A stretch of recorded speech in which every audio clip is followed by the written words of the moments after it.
Bridges is an animated film and a piece of music which is, it follows the story of a man, a dog on a small boat on their way up the River Tyne. I do a lot of projects which are based on the relationship between music and architecture, and one of the things I try and do is draw out rhythms in the built environment and turn them into music. And then when I came up with the idea for an animation, I contacted my good friend Simmons, who's a children's TV writer, and we took a trip up and down the River Tyne from Dunstanstaithes out to Tynemouth, and we took lots of photos and chatted about lots of ideas and worked at the narrative to turn it into the story, which is Bridges.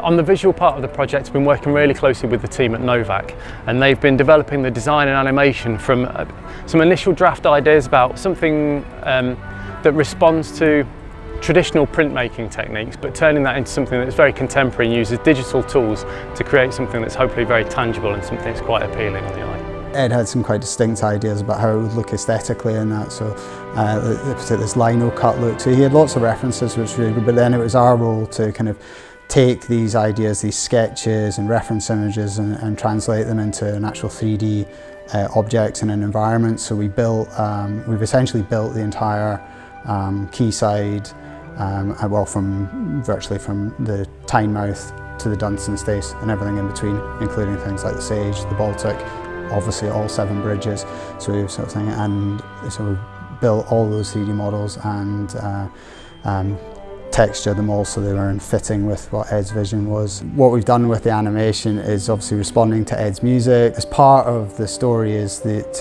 the character on his boat with his dog has to travel up the River Tyne and navigate past each of the 7 bridges, and for them to get past each bridge he has to play the bridge essentially as a musical instrument.